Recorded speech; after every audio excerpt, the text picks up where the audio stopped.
शेतकरी मित्रांनो नमस्कार. तर आज आपण एका नवीन बुरशीनाशकाविषयी माहिती घेण्याचा प्रयत्न करणार आहोत, जे की सर्व शेतकऱ्यांना माहीत आहे. BASF कंपनीचे प्रेएक्झर. शेतकरी मित्रांनो, या प्रेएक्झरविषयी माहिती घेत असताना त्यामध्ये आपण घटक असेल, मोड ऑफ ॲक्शन असेल, कोणत्या पिकांवरती वापरलं पाहिजे, त्याची रेनफास्टनेस काय आहे, किती कालावधीपर्यंत महत्त्वाचं हे काम करतं, कशा पद्धतीनं काम करतं, त्याचबरोबर प्रमाण असेल, किंमत असेल, महत्त्वाची माहिती असेल, अशी संपूर्णपणे डिटेलपणे आज आपण माहिती घेण्याचा थोडक्यात प्रयत्न करणार आहोत. शेतकरी मित्रांनो, आता BASF कंपनीच्या प्रेएक्झरमध्ये घटक बघितले तर 2 घटक पाहावयास मिळतात. एक फ्लुक्झा पायरोझाइड जे की 167 ग्रॅम पर लिटर आणि दुसरा घटक बघितलं तर पायरोक्लोस्ट्रोबिन जे की 333 ग्रॅम पर लिटर आपल्याला पाहावयास मिळते. शेतकरी मित्रांनो, असेच कंटेन असलेले दुसरे एक औषध आहे, जे की आपण त्याला मेरिओन म्हणतो, जे की BASF कंपनीचंच आहे. परंतु त्यामध्ये आणि यामध्ये काय फरक आहे तो आपण शेवटी जाणून घेऊया. शेतकरी मित्रांनो, आता यामध्ये मोड ऑफ ॲक्शनचा जर विचार केला तर 2 घटक असल्यामुळे 2 मोड ऑफ ॲक्शन बघूया. एक बघूया फ्लुक्झा पायरोझाइड.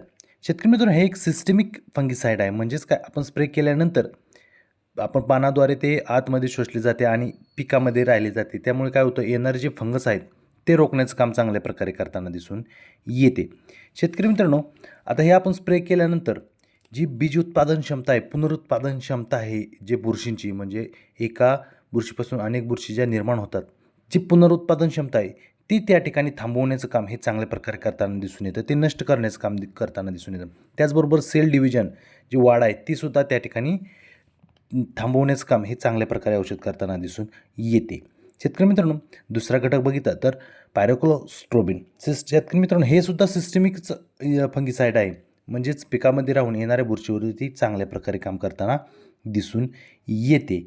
त्याचबरोबर शेतकरी मित्रांनो, हे काय करतं, जर पिकाची इम्युनिटी पॉवर आहे ती वाढवण्याचं काम करतं, रोगप्रतिकार क्षमता वाढवण्याचं काम करतं. त्यामुळे जे येणारे रोग आहेत ते लवकरात लवकर पिके रोगांना बळी पडत नाही. त्यामुळे चांगल्या प्रकारे आपल्याला पिकाची सुधारणा झालेली दिसून येते.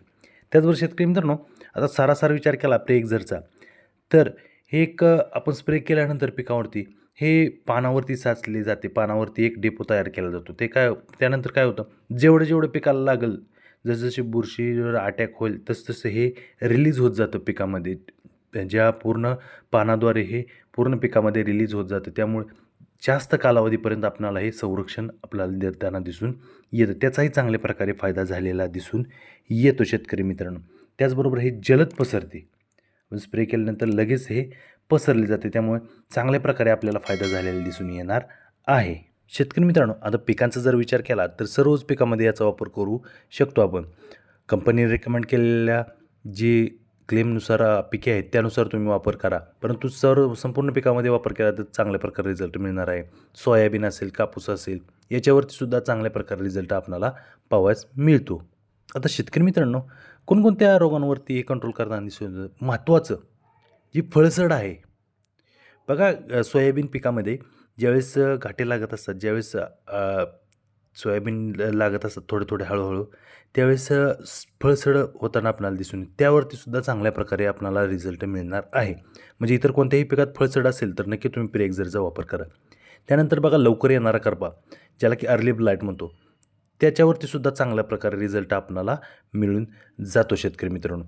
सर्वात महत्त्वाचं म्हटलं तर जो सर्कस्पोर आहे, सर्कस्पोरा बघा डाळिंब पिकामध्ये खूप मोठ्या प्रमाणात त्रास देत असतो, जो की पानावरती येतो आणि फळावरती सुद्धा सर्कस्पोरा येतो. त्याच्यावरती सुद्धा रिझल्ट चांगल्या प्रकारे मिळतो. जर आपण व्यवस्थित काळजी घेतली प्रिव्हेंटिव्ह तर नक्की तुम्हाला चांगल्या प्रकारे रिझल्ट मिळणार आहे.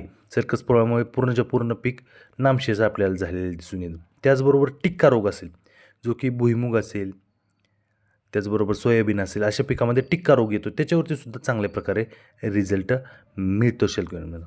त्याचबरोबर अल्टरनेरिया असेल, त्यामुळे सुद्धा पिकांचे नुकसान होते. त्याच्यावरती सुद्धा चांगल्या प्रकारे आपणाला रिझल्ट पाहावयास मिळतो. त्याचबरोबर डाळिंब असेल, कारली, ककडी, दोडका, वेलवर्गीय पिके असतील, अशा सर्वच पिकामध्ये जी पांढरी भुरी येते, भुरी हा रोग येतो, म्हणजे आपण त्याला पावडरी मिल्ड्यू म्हणतो. त्याच्यावरती सुद्धा चांगल्या प्रकारे रिझल्ट आपल्याला मिळणार आहे शेतकरी मित्रांनो. पहा, इमेजमध्ये दाखवल्याप्रमाणे सर्वच रोग तुम्हाला ओळखू येत असेल, त्याच्यावरती सुद्धा चांगल्या प्रकारे रिझल्ट मिळतो. शेतकरी मित्रांनो, हे एक चांगल्या प्रकारचं बुरशीनाशक आहे. तुम्ही नक्की वापरा, तुम्हाला चांगल्या प्रकारे रिझल्ट मिळून जाणार आहे. शेतकरी मित्रांनो, आता याच्या रेनफास्टनेसचा जर विचार केला तर आपण मगाशी म्हणल्याप्रमाणे स्प्रे केल्यानंतर हे लगेच पसरले जाते आणि डेपो करून हळूहळू रिलीज केले जाते. त्यामुळे ह्याचा रेनफास्टनेसचा जर विचार केला तर जलद पसरल्यामुळे आपण एका तासाने स्प्रे केल्यानंतर एका तासाने जरी पाऊस झाला तरी आपल्याला चांगल्या प्रकारे रिझल्ट मिळणार आहे. कालावधीचा जर विचार केला तर हे हळूहळू रिलीज होत असल्यामुळे जवळजवळ 21 ते 22 दिवस किंवा 20 ते 21 दिवस हे चांगल्या प्रकारे आपल्या पिकामध्ये रिझल्ट देताना दिसून येते शेतकरी मित्रांनो. आता प्रमाणाचा जर विचार केला तर आपण याला कंपनीने रिकमेंड केलेले एकरी 120 ml घेऊन तुम्ही स्प्रे करू शकता शेतकरी मित्रांनो. तुम्हाला चांगल्या प्रकारे रिझल्ट मिळणार आहे. काय शेतकरी काय करतात, शेतकऱ्याच्या म्हणण्यानुसार 200 लिटरचा बॅलर असेल तर त्याला 80 ml घेऊन स्प्रे करतात. त्यांना चांगला सुद्धा रिझल्ट मिळतो. कॉम्बिनेशनचा जर विचार केला तर तुम्ही कोणतेही पेस्टिसाईड असेल, फक्त बोर्डो मिक्सचर असेल, सल्फर असेल, या बरोबर तुम्ही कॉम्बिनेशन घेऊ नका. इतर फंगिसाईड असेल, बुरशीनाशक, त्यामुळे घेऊन तुम्ही स्प्रे करू शकता. स्टेजचा जर विचार केला तर तुम्ही कोणत्याही स्टेजला व्हेजिटेटिव्ह ग्रोथ असेल, फ्लावरिंग स्टेज असेल किंवा हार्वेस्टिंग स्टेज, त्याच्यावरती तुम्ही चांगल्या प्रकारे रिझल्ट मिळणार आहे. कधीही तुम्ही स्प्रे करू शकता शेतकरी मित्रांनो. तर शेतकरी मित्रांनो, आज आपण BASF कंपनीच्या प्रेक्झर या बुरशीनाशकाविषयी माहिती घेण्याचा थोडक्यात प्रयत्न केलेला आहे. थोडक्यात माहिती तुम्हाला कशी वाटली नक्की सांगा. आवडले असेल तर आपल्या व्हिडिओ लाईक करा, आपला चॅनल नक्की सबस्क्राईब करा, बाजूची बेल आयकॉन प्रेस करा, जेणेकरून नवीन व्हिडिओचे नोटिफिकेशन तुम्हाला मिळून